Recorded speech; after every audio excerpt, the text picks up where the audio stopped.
Handog ng Radyo Pilipinas World Service ang programang Global na Tayo. Pag-uusapan, hihimayin, aalamin ang mga isyung pinag-uusapan ng bayan at dadalhin sa pandaigdigang plataforma. Global na Tayo, talakayang hindi lang pambansa, bagkus pang global community pa. Global na Tayo, dito sa Radyo Pilipinas World Service, ang online digital station ng Pilipino saan man sa mundo. Tara na, Global na Tayo!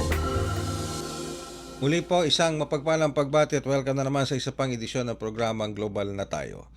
Ang programang Global na Tayo hatid po sa inyo ng Radyo Pilipinas World Service. Kami po isa sa mga himpilan ng Presidential Broadcast Service, Bureau of Broadcast Services, sa direksyon ng ating Bureau Director Dindo Amparo, sanga sa patnugot naman ng Presidential Communications Office.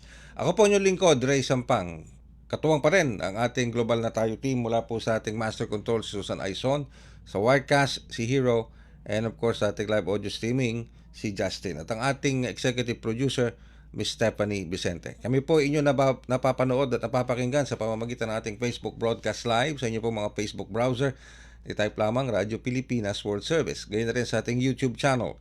Sa inyo pong YouTube browser, type lamang Radyo Pilipinas World Service. Ganyan din, napapakinggan sa iba't ibang panig ng mundo sa pamamagitan po ng ating shortwave broadcast gamit ang mga shortwave transmitting facilities ng Voice of America. And of course, sa inyo pong mga cellphones, Android man yan or iPhone, i-download nyo lamang ang ating PBS Radio app. Ayan, so kamusta na po kayo ngayong araw na ito? Well, para dito sa loob ng ating bansa, may magandang balita doon sa ating mga kababayan na OFWs, Filipino diaspora sa iba't ibang panig ng mundo. Medyo may magandang balita dito sa bansa. Ano yun? Unang-una, rollback. Yan, may rollback sa presyo ng produktong petrolyo. Halos 25 piso, halos 25 pesos ang bawas sa kada litro ng diesel. Samantalang mahigit 3 piso naman kada litro ng gasolina, may bawas din sa kerosene. Alright? So, ngayong araw pong yan. Okay?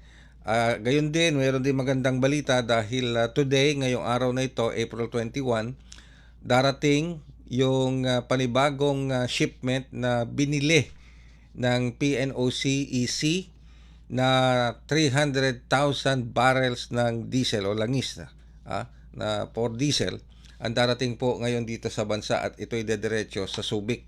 Yan, 300,000. Pero may mga parating pa pong iba, may mga iba pang batches. Meron ding parating na mga susunod sa mga susunod na araw, susunod na linggo. Yun naman susunod na batch ay dadalhin diretso sa Mindanao, I think sa Davao. And of course, ito namang sa buwan ng Mayo, may magandang balita rin, may inaasahan sapagkat 21,000 metric tons. 21,000 metric tons ng LPG ang inaasahan naman pong madideliver sa bansa sa 3rd week ng May or sa 4th week ng May.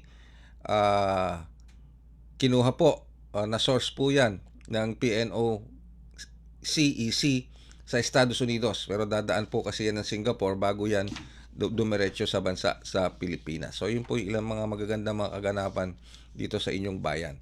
Meron pang isang maganda sapagkat napag-alaman po natin na walang nasawi o nasaktan tayong mga kababayan na nagtatrabaho at naninirahan sa Japan. Ito po ay matapos tumama ang 7.5 na magnitude na lindol sa Japan. So, yan po ay ayon sa ating Philippine Embassy sa Japan. Alright. Okay. May mga magagandang mga kaganapan po tayo itong araw na ito. Pero may mas magandang kaganapan tayo dito sa ating programa ngayong araw na ito sapagkat may makakausap na naman tayo, may makakakwentuhan na naman tayong kababayan nating OFW, repatriated OFW mula sa Qatar. Ito po ay walang iba kundi si Miss July Besabella de la Cruz. Alamin natin ang kanyang kwento, ang kanyang journey sa Qatar hanggang sa makauwi siya dito sa Pilipinas. Nasa linya na siya ng komunikasyon. Magandang araw sa iyo, July, at welcome sa programang Global na Tayo. Magandang araw po. Hello, good morning, July. Maraming salamat. Hello po. Maraming salamat sa pagpapaunlak mo, July, sa ating programa sa Global na Tayo. Okay. So, sa ngayon, July, nasan ka ba ngayon, July? Nasa Cebu po. Cebu. Kasi taga Cebu po talaga ako. So native ka ng Cebu. Okay, sa taga Cebu ka Yes talaga. po. Okay, kailan ka dumating? Kailan ka dumating Yes sa bansa?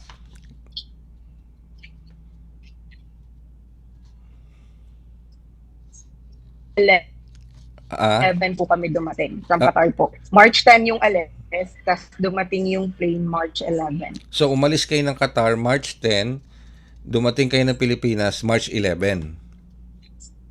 Ayun, okay. So, Yes po. nung dumating ka sa Pilipinas, ikaw lang mag-isa, wala kang kasamang dependents o iba pa? Ilan ba kayo lahat nung dumating kayo? Kasi alam ko Kasama ko chartered po flight yan yung eh. buong family ko, bali, yung husband ko. Opo. Bale, yung husband ko, tapos yung dalawang anak ko, tapos yung brother ko at saka yung family niya din po, kasama din namin. Ayun, okay. So, madami pala kayo. Alright. Sige, anyway. So, ano tayo? Kwentuhan mo naman kami. Paano naging journey ninyo mula Qatar hanggang sa ma-repatriate kayo dito sa Pilipinas. Matanong ko lang, ano ba ang pinagkakaabalahan mo sa Qatar before you have been repatriated pabalik sa Pilipinas? Actually po, may maliit kami na business sa Qatar. Mhm. So, kaya mahirap para sa akin na umalis doon. Mhm. Kaso nung nangyaring kasing yun, nagkaroon kasi ng trauma yung anak ko. Kasi yung anak ko, it's 4 and 6 lang. Mhm. Mhm. So, grabe kasi yung alarm and yung putukan sa taas. Mhm. So, natatakot sila to the point na kahit yung pinto lang na isasara, nagtatakbuhan na sila, ganun. So, kailangan talaga namin mag-decide na bumalik na lang sa Pilipinas. Mhm. Yung ang laki ng epekto sa mga bata pala. July. Opo, grabe po talaga. Kaya doon kami medyo nahirapan. Mahirap man iwanan yung negosyo, wala kailangan talaga. Tapos, kaya nag-contact na kami sa Philippine Embassy. Nung kinontak namin, Feb 28 po yun, hindi pa kasi nag-start yung repatriation yun. Kasi unang ano pa lang yun like first day pa lang siya. So, finorward nila kami sa DMW. Tapos tawag kami ng tawag sa DMW noon. Tapos yung DMW, buti na lang, 24/7 sila that time nung nag-umpisa yung war. Mhm. Naisipan namin, kasi pag umaga katatawag, Mhm. siguro sa dami ng tumatawag sa kanila, walang sumasagot. Mhm. Kasi busy yung line, stress ng madaling araw. Kasi ganun din yung oras na putukan Mhm. Mhm. Mhm. Pero eventually, So, pag tumatawag kami, may sumasagot pag madaling araw. okay. Okay. So, doon kami tumatawag hanggang Tapos nung yung umpisa po, kasi close yung airspace ng Qatar, sinabi nila sa amin kung willing kaming mag-travel papuntang Riyadh kasama yung mga bata. Sabi ko, sige po, willing po kami. Tapos sabi nila, sige ma, mag-ready na kayo. So, nag-ready kami. Hinaus kami sa isang hotel. Tapos, sila maasikaso talaga. Ina-assure nila, kumusta yung mga bata, gayon. Tapos, buti na lang yung hotel din na pinag-housean nila sa amin. May play area doon na indoor, na at least yung mga bata, hindi sila masyadong natatakot kasi naglalaro-laro lang sila doon. Tapos, binigyan din nila kami ng free meals hanggang sa nag-open bigla yung Qatar Airways ng emergency flight. Binook nila agad kami, 22 kami noon. Binook agad nila kami. Inuna kasi nila yung may mga bata talaga. Tapos, doon, tuloy-tuloy na hanggang sa pagdating namin sa Maynila, hinaus pa din nila kami. Okay. Sobrang nagulat nga po ako kasi first time ko hindi naman, medyo okay naman tayo. Kaso lang, wala ka talagang ibang paglalapitan on that time Yes, oo. Government lang talaga yung makakatulong sa'yo. So medyo nagulat din ako na gano'n, na maganda, na alam mo yun, yung maasikaso sila, mabait lahat. So July, Ganon. sa So experience pinapa-feel talaga nila na So July, sa experience mo doon sa simula ng proseso ng repatriation ng embassy pati ng DMW, masasabi ba natin ito totoo lang, masasabi ba natin na taliwas yung naging experience nyo na maganda, Or, taliwas ganyan. doon sa Tapos mga grabe talaga lumalabas yung sa social media, sa iba pa na hindi inaasikaso yung mga OFW, pinababayaan ng embahada. Taliwas yun. Ibig sabihin, hindi pala totoo yun. Yun sa naranasan ninyo, kabaligtaran, inasikaso kayo ng gusto. Tama ba yun?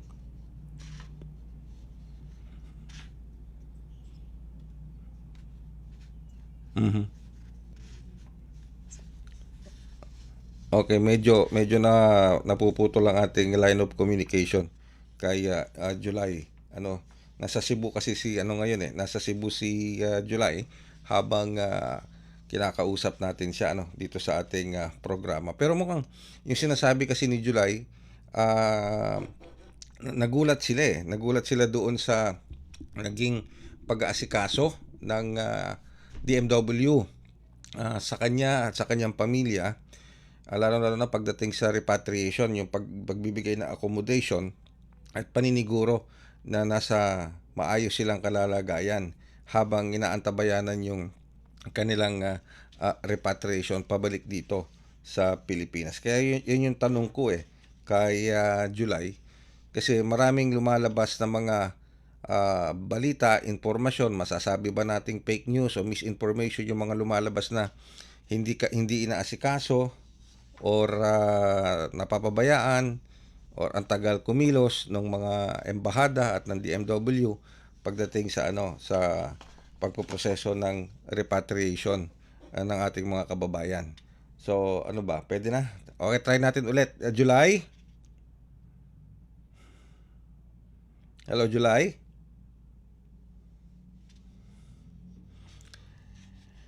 Okay, sige. Magbabalik po muna kami. Magbibigay tayo muna kami para sa ilang paalala at babalikan natin si July. Mas pinadali na ang government transactions sa tulong ng eGov.ph Super App. Pwedeng-pwede mo nang magawa ang lahat ng ito. I-download ang eGov app sa iyong smartphone o tablet mula sa App Store o Google Play Store. Pagkatapos, ilagay ang iyong mobile number at i-authenticate gamit ang one-time PIN o OTP para marehistro ang iyong account. Saka ilagay ang iyong mga pangunahing impormasyon at kumpletuhin ang facial recognition technology para sa verifikasyon ng iyong pagkakakilanlan. Para sa mas mabilis at mas maayos na serbisyong panggobyerno, gamitin na ang eGov.ph Super App. Sa bawat pag-alis ng isang OFW, may pangarap. Pero may takot din. Takot na sa pag-uwi. Wala pa ring kabuhayan, walang kasiguruhan. Pero nagbago ang kwento. Sa pagsisimula pa lang ng Department of Migrant Workers, maliwanag ang direksyon ni Pangulong Ferdinand Marcos Jr. Itaguyod ang National Reintegration Program. Ito yung program ng Department of Migrant Workers para tuloy-tuloy ang tulong sa kahit nakauwi na yung OFW, ay may tulong pa rin sila natatanggap sa pamahalaan. Sa kanilang pag-uwi ay dapat ganap ang tulong at suporta, hindi mga government agencies na magkakahiwalay, kundi sanib puwersa.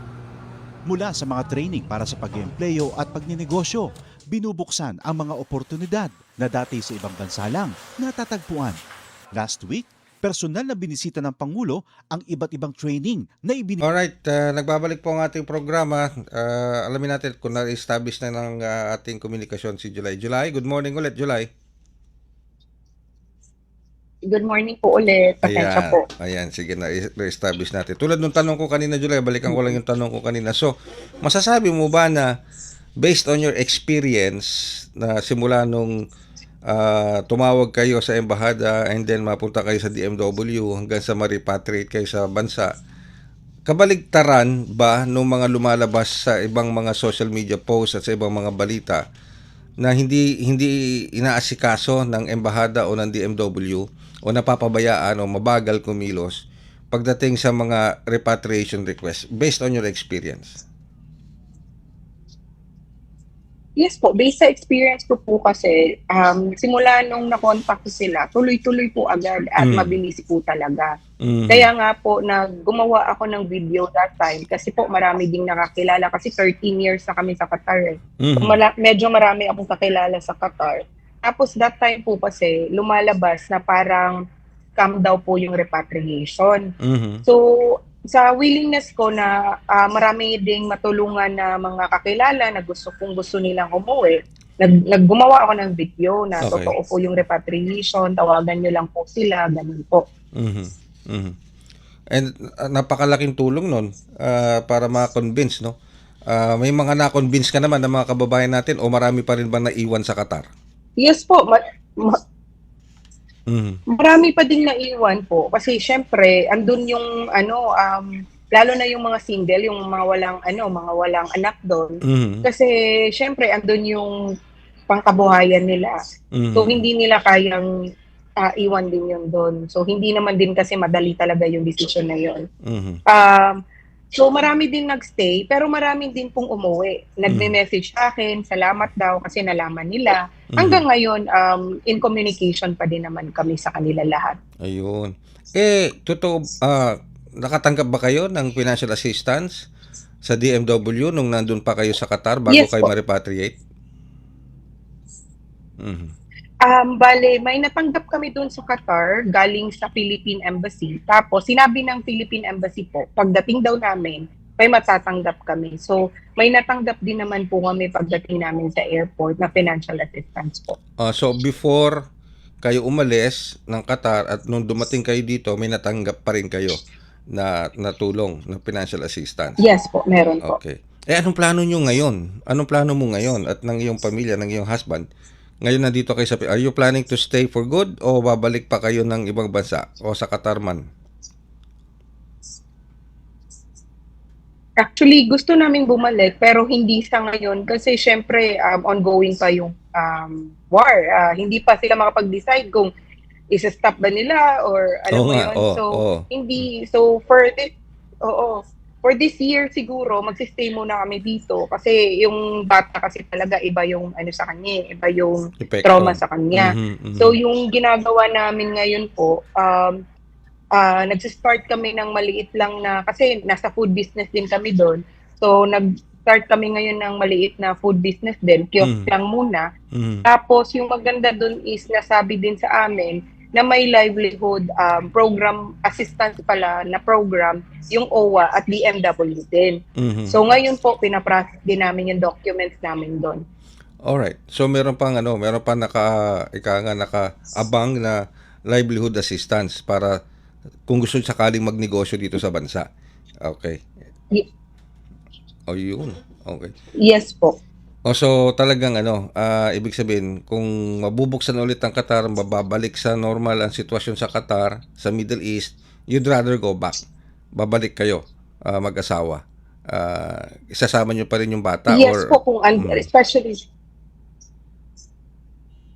especially andun yung maliit namin na business. Kaso, kung siguro after 1 year, siguro wala na siguro yon. And kung makaka-establish naman tayo dito ng magandang hanap buhay, so dito na tayo. Pero sa ngayon, nasa floating kami, sir. Hindi namin alam kung ano actually yung gagawin namin. Oo. Napakahirap ng sitwasyon kasi syempre may mga anak ka. So, hindi mo alam kung saan ka muna lulugar. Kasi syempre, dun ka na at least maganda yung hanap buhay mo. At the same time, safe naman yung anak mo. So, Yes. kami ngayon, naka-floating. Hindi kami makapag-decide talaga. Oo, well, that's understandable, Pero ako naniniwala ako kung naging matagumpay kayo sa Qatar, I believe na magiging makakaya niyo at magtatagumpay din kayo dito sa Pilipinas.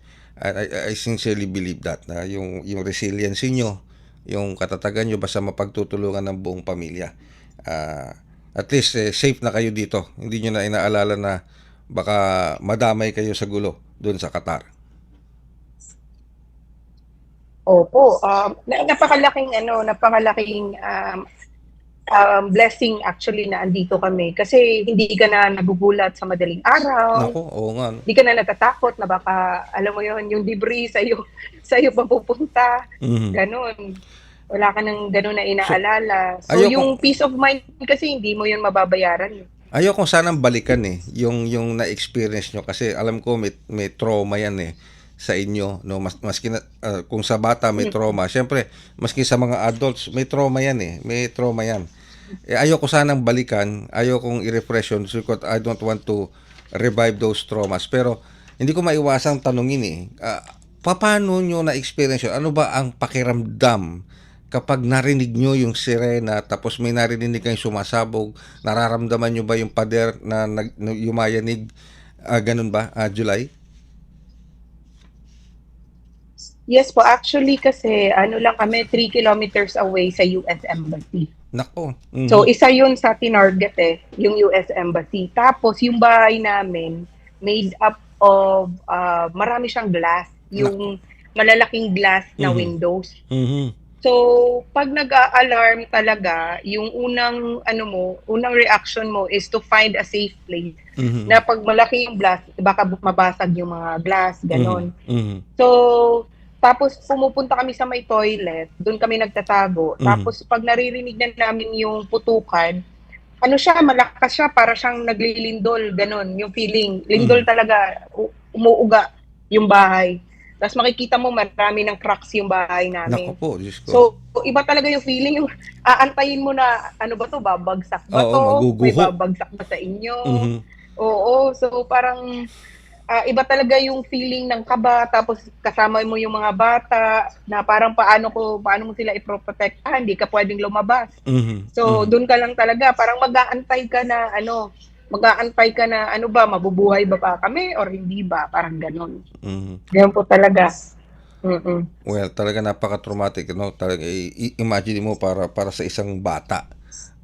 Kung sa adult nga nagkakaroon ng trauma, di lalo na sa isang bata, no? Kung hindi ma-address 'yan, baka madala niya yan hanggang sa paglaki niya. July, meron bang tulong na binibigay diyan ang DSWD at DMW do sa mga bata na nakaranas ng ganyan, ng traumatic experience? Yung for us po, yung sa mga matatanda, yung binigyan nila ng psychosocial, kahapon pinatawag kami ng DOH. Pero yung mga bata, wala pa siya. Siguro on process pa sila. So yung mga kami na adults, pinatawag kami ng DOH para mag-unload ng mga traumas and everything. So magandang practice din siya kasi lalo na sa group namin, marami ding grabe talaga yung trauma nila. Iyak talaga sila until ngayon. So grabe yung epekto sa kanila. And we're very, very glad and happy na nakauwi na kayo. You're out of harm's way. At nasa Pilipinas na kayo. Save kayong buong pamilya. All we can do is pray for your success dito. Sabi mo nga, ang feeling nyo floating kayo, pero hopefully hindi magtatagal yung feeling na yun at you could ground yourself back here sa Pilipinas at maisakatuparan nyo yung mga plano nyo habang nandito kayo sa Pilipinas. Kaya maraming salamat, July, sa oras na pinagkaloob mo sa amin and sharing your journey, your experience sa Qatar hanggang sa makauwi kayo dito sa Pilipinas. May mensahe ka ba sa ating mga kababayan na nanonood at nakikinig sa atin ngayon, maging sa mga kababayan natin na nasa Qatar na maaring nanonood at nakikinig sa iyo sa mga oras na ito? Opo, unang-una sa lahat, strong lang po tayo, ganun talaga, minsan kasi kailangan talaga nating magsakripisyo sa life. And after that, magiging okay lang din naman lahat. There's no constant thing in life, only change. So ngayon is, kung saan ka man, kung nasa baba ka, so yung change nun, pataas na. So at least, yun na lang yung isipin natin. Let's move forward, concentrate na lang tayo. Hingi tayo ng tulong if kailangan natin. Let's approach the different agencies if kailangan. Kasi andyan lang naman sila. Actually, na-realize ko yun, sir. Hindi kasi ako yung tipo na lumalapit talaga nag-aas ng tulong. Pero na-realize ko na may parang programa yung government na hindi ko lang alam. Kasi hindi ko nga naman talaga inaral. Wala akong doon. So ngayon, unti-unti ko siyang tinatanong, pinupoint naman nila ako sa right direction at saka inaanuhan naman nila, ina-assist naman nila ako. So marami pala talagang programa yung government natin. Siguro hindi lang talaga natin alam. So ayun, so try to reach out kasi help is available naman. Very nice. Could have said it more better than July. Maraming salamat, July, sa oras sa pinagkaloob nyo, and we wish you all the best. And of course, ang lahat ng panalangin namin para maging successful ka, and of course para na rin sa welfare ng anak mo. Thank you very much, July, sa oras sa pinagkaloob mo sa amin. Thank you din po. Thank you po. Si Miss July Besabella de la Cruz, ang ating kababayang OFW, repatriated OFW mula sa bansang Qatar. Okay, at yan po isa na namang journey ng ating kababayang OFW, repatriated from Qatar. Alright, magbabalik po kami makalipas pa rin ang ilang paalala. Mabilis ang trivia, dagdag talino. Heto na ang Dagling Kaalaman. Alam niyo ba na ang salitang gender ay mula sa Latin word na ang ibig sabihin ay uri o klase at hindi agad kasarian? Noong sinaunang Egypt, may mga babaeng naging pharaoh tulad ni Hatshepsut. Ang New Zealand naman ang unang bansa na nagbigay ng karapatang bumoto sa mga babae noong 1893. Dito sa Pilipinas, kinikilala noon ng mga babaylan, mga pinunong espiritual na kadalasang babae o gender fluid. At tandaan, ang gender equality ay kabilang sa 17 Sustainable Development Goals ng United Nations. Kaya't ang pagkakapantay-pantay ng kasarian ay tungkulin nating lahat. Kaunting kaalaman na malaking dagdag talino. Abangan muli ang susunod na Dagling Kaalaman. Kapag napinsala ng bagyo, normal lang na panghinaan ng loob o malungkot. Ang mahalaga, ready tayong bumangon. Ikaw pa, Enoy ka. Kaya pagligtas ng bumalik sa bahay pagkatapos ng bagyo, i-check agad kung may nasira dito. Make sure na hindi basa ang mga outlet ng kuryente bago buksan ang main switch. Kung may nakita namang sira sa mga kable ng kuryente, i-report agad sa otoridad. Itapon din ang mga naipong tubig ulan para hindi ito pamahayan ng lamok. Babangon ka, di ba? Babangon. Ikaw pa. #panatag ang may alam. Maging panatag Pilipinas. Kayo pa'y patuloy na sumusubaybay sa programang Global na Tayo dito pa rin sa Himpilang Radyo Pilipinas World Service. At matapos natin makapanayam ang ating kababayang si July na repatriated OFW mula Qatar, ngayon naman dadako tayo dito sa loob ng ating bansa. Meron po kasing mga bagong developments ngayon tulad po nitong agreement. May bagong agreement sa pagitan ng Pilipinas at ng Estados Unidos. Ano yung agreement na yun? Ito po yung tinatawag na Pax Silica. Ito po isang kasunduan, isang inisyatibo ng US Department of State, isang flagship initiative program ito ng US Department of State. Ano po? Kung saan marami na pong bansa ang kaanib nitong Pax Silica na ito. Ngayon, ano ba ang initiative nito? Nitong Pax Silica na ito, kung saan kasama na ang Pilipinas dito? Unang-una, para daw po mapatatag ang supply chain security. Supply chain at magkaroon ng mas matibay na economic security framework kasama ang mga kaalyadong bansa ng Estados Unidos. Especially pagdating po sa inisyatiba at seguridad ng artificial intelligence. Pero ang alam mong maganda rito, kabayan, magtatayo sila ng malaking industrial hub dito sa BCDA, sa Clark. So magtatayo sila ng isang malaking hub dito, infrastructure, sa BCDA para po dito sa Pax Silica na ito.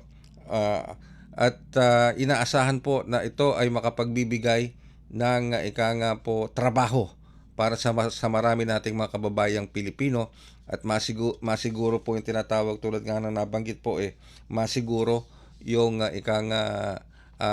mas stable na supply chain pagdating po sa mga tinatawag nating mga artificial intelligence at iba pang mga security framework. And of course, pag pinag-uusapan po natin yan, titingnan natin yung aspeto sa epekto nito sa ekonomiya ng ating bansa. Alright?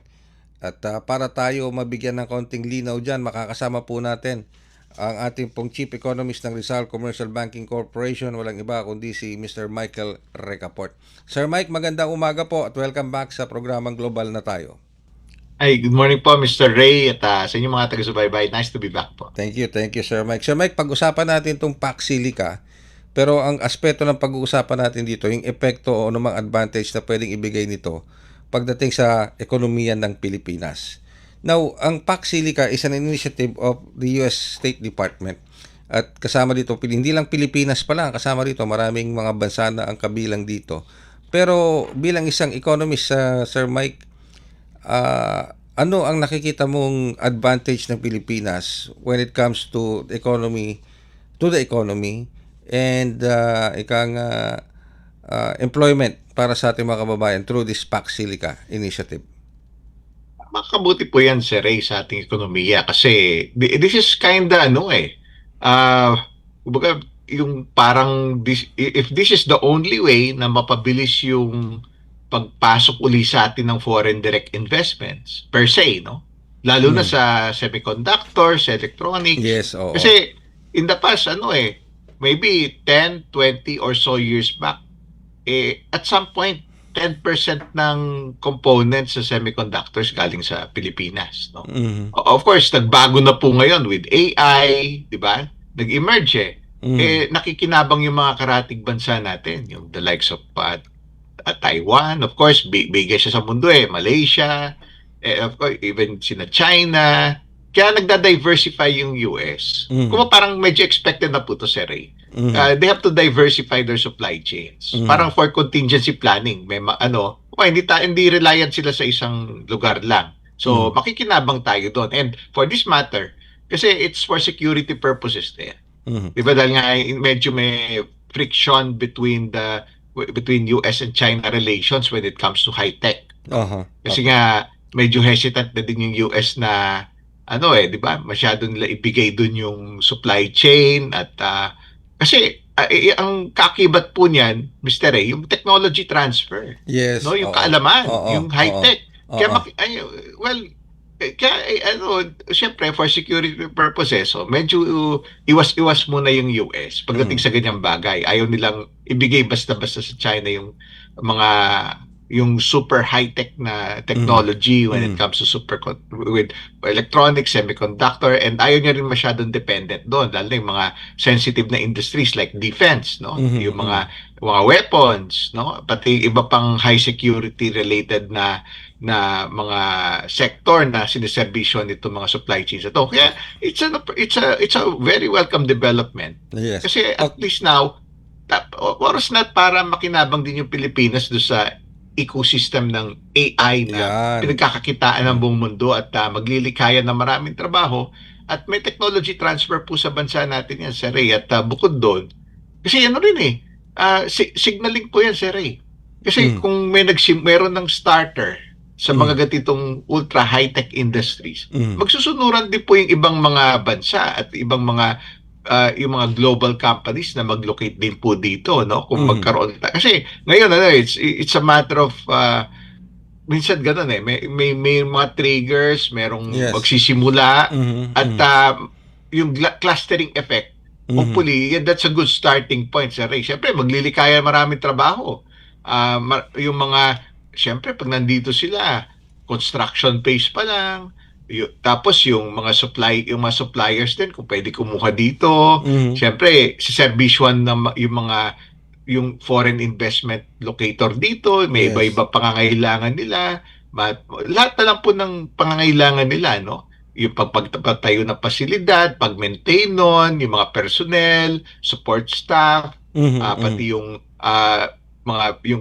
hindi lang sa construction, yung building administration at tuloy-tuloy maintenance, etc., security. And of course, yung mga suppliers, no? Iba-ibang klaseng suppliers na pwedeng pakikinabang po yung iba-ibang locality po, Sir Ray. At hopefully mag-attract din po ng kasi magiging template 'yan.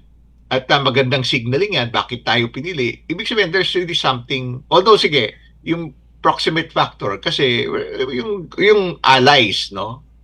Yung long-term allies security-wise, no? Defense agreement-wise, no? Pero gano'n pa man din po, may ganyo rin yung ibang foreign investors na pumunta rin dito, magka-clustering, pati yung mga suppliers din nila. Hindi lang po yung yung suppliers din po yung supply chain nun, yung mga raw materials, kung pwede mag-locate po dito, no? Eventually. At pati yung ibang competitors na rin kung sakasakali. Kasi kung may competition, pwede sila magsulutan ng mga workers, yung mga, kasi rin signaling din yun parang mapapaisip din yung ibang competing countries, hindi man not necessarily friendly competition maybe, no? Pare-parang developed countries yan. At pare-parang sila mag-generate na maraming business and economic opportunities on top do sa trabaho na nililikha po nila, So, Sir Mike, ang nakikita natin dito, makakapaglikha ng trabaho, makakapag-generate ng investor confidence both locally and foreign investors. Magandang senyales ito. And of course, yung sinasabi mo, yung ating industry, yung semiconductor industry natin, makakabangon ba dito sa pamamagitan nitong PAC Silicon na to? Mahaharness natin ng mabuti?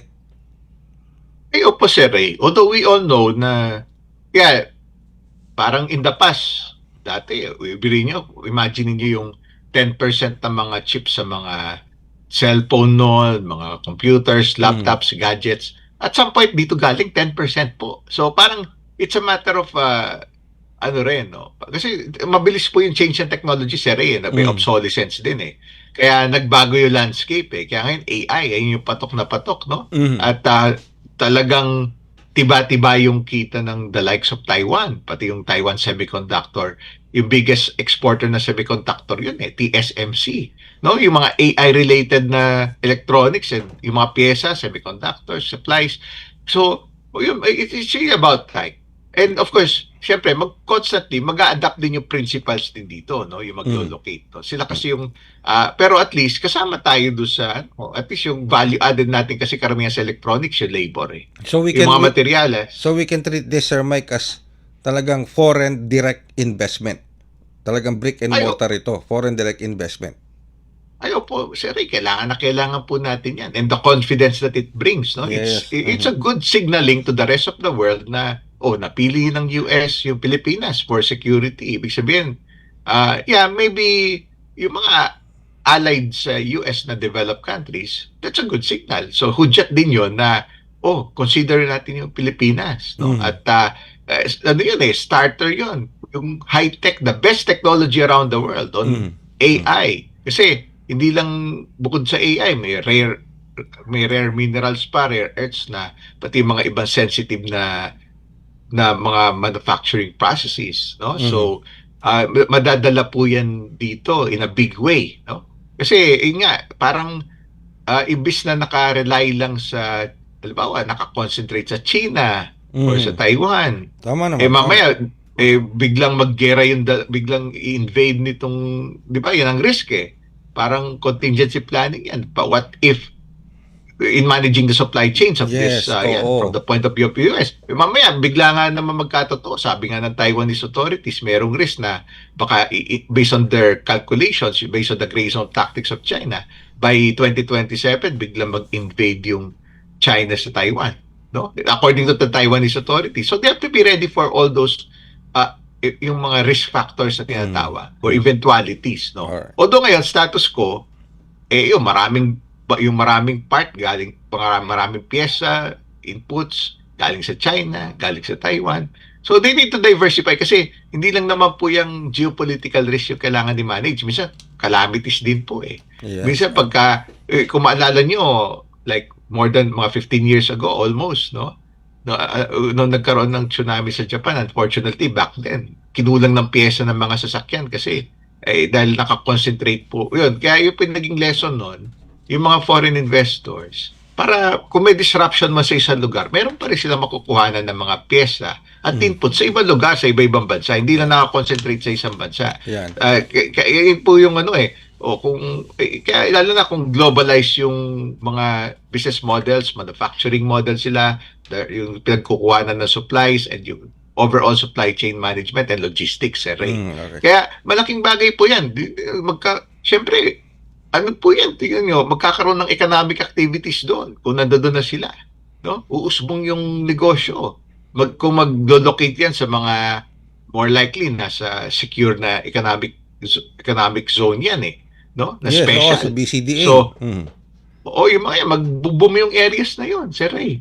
No? Kasi siyempre, sisigla yung negosyo doon. Magtatayo sila doon ng mga pasilidad.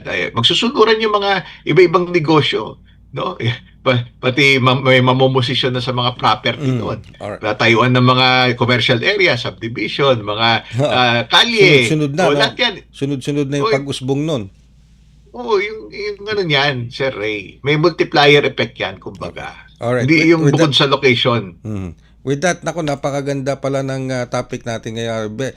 Something to look forward to as always, Sir Mike. Nahawa na ako kay Sir Mike talaga. Yung kanyang optimism sa pagtingin sa sa mga nangyayari, lalo na pagdating sa economy at sa mga ganitong klase ng mga matters being discussed. Yung hindi nawawala talaga kay Sir Mike yung optimism. At yung optimism niya may basihan naman. And we're very glad to have him always dito sa ating programa. To have a better perception,